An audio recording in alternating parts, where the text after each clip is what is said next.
You're watching NBC 10 Boston, Boston's 10. Right now at 7, several homes destroyed in a Thanksgiving Day fire. The cooking mishap that could be to blame. Audrey, it was a wet Thanksgiving. That rain is now moving away. What about the rest of the holiday weekend?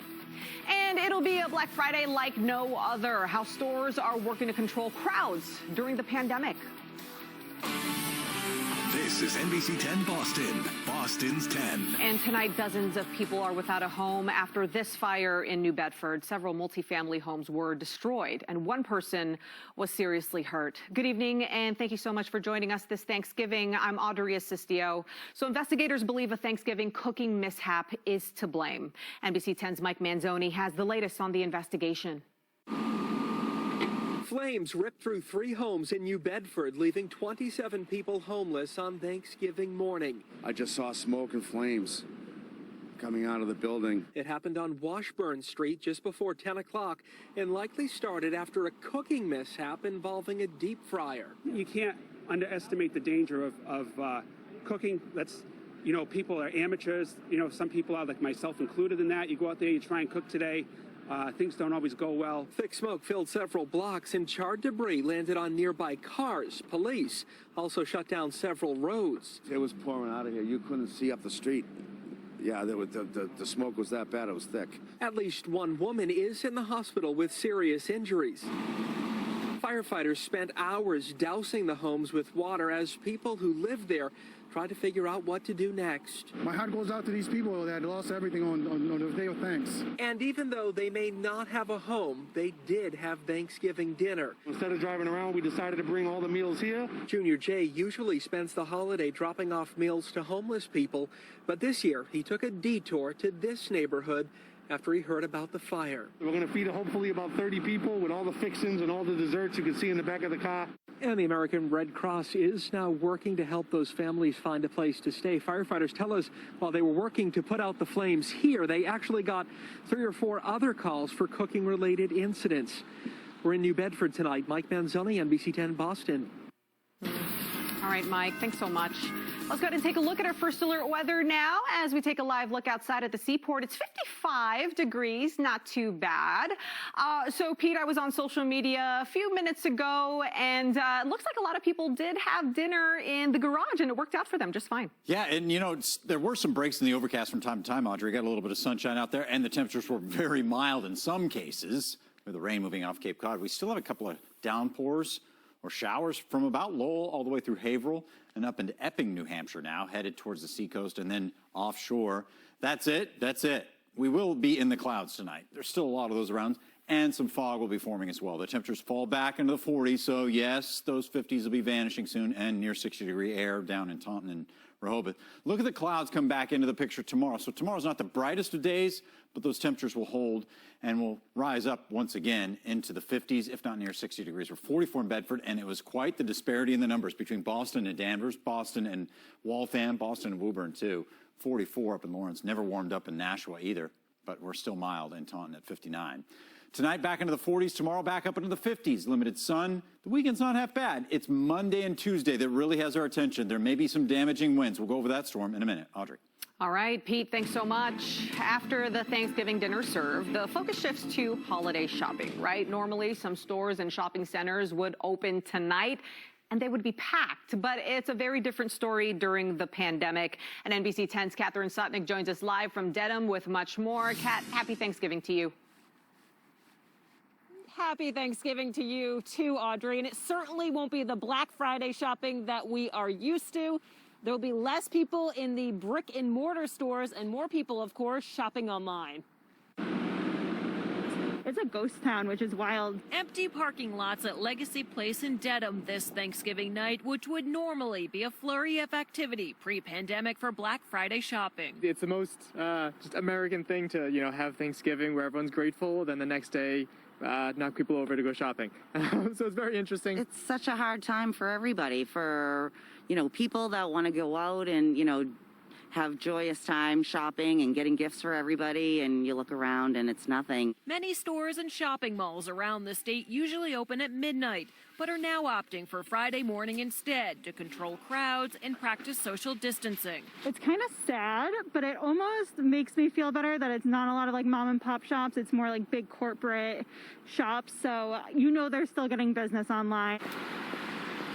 At Legacy Place, only one restaurant, Il Massimo, was open for Thanksgiving dinners. It's usually cutthroat to find a parking spot here, and today there was no problem at all. Really, people are only coming here just for us today. It's bizarre, actually, and actually, like, I'm 53. And it's the first time, actually, I've gone out to a restaurant to eat on Thanksgiving. Retailers are also rolling out Black Friday deals online. It is a Thanksgiving for the record books, one most everyone will remember, including Caitlin Ritter, who came to Legacy to do a socially distant food exchange with her brother.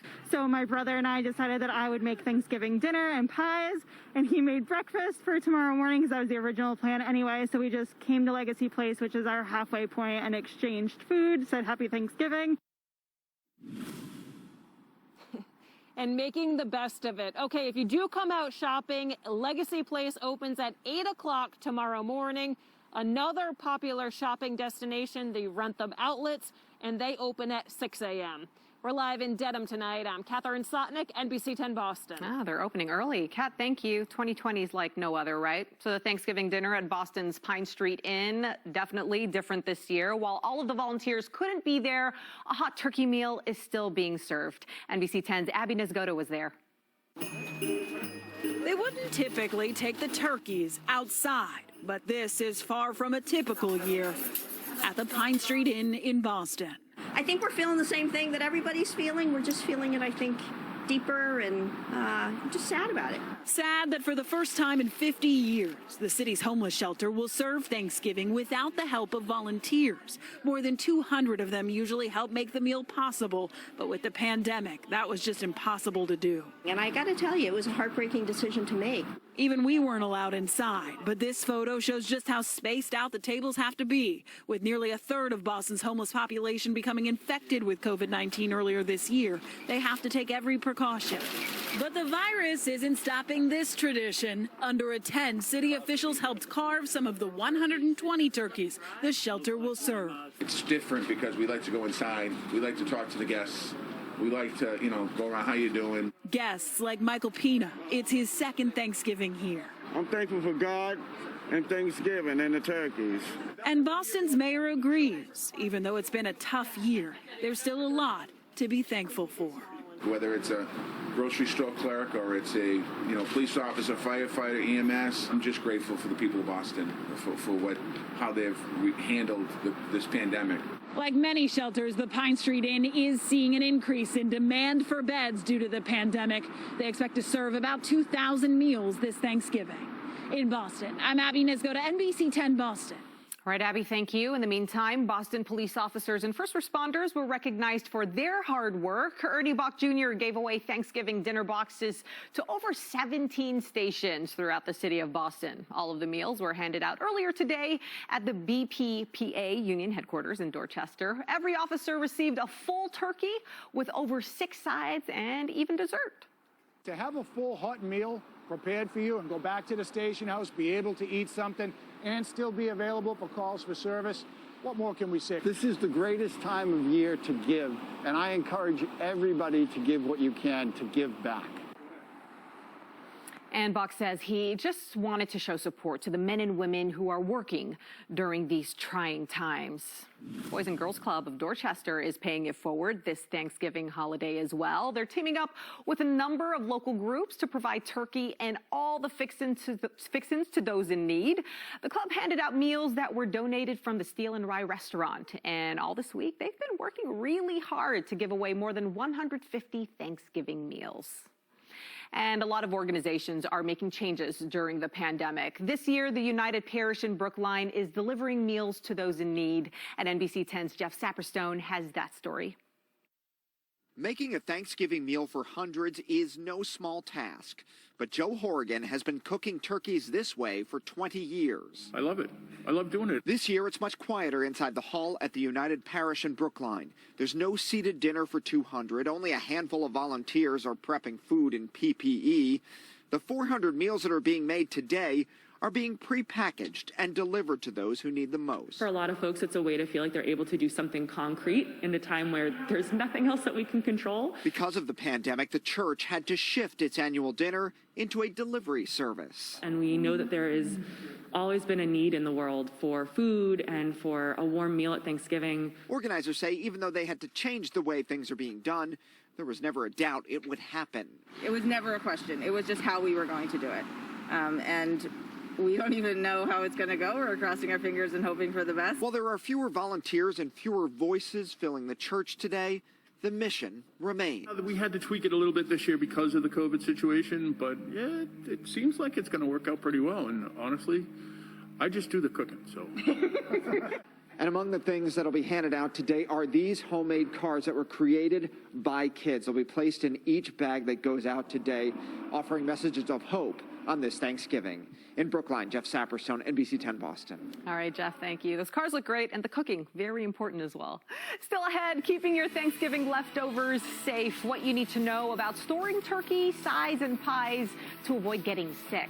Plus, flooding from here in New England down to Florida in this week's Adjusting to Climate Change. How the frequency of these floods could start increasing. Pete? Full moon on Monday, and we have a big storm brewing too, Audrey. We're going to see some coastal flooding and very strong winds. We'll go over that. But the overcast in Boston, somewhat sunny this weekend. Stay with us.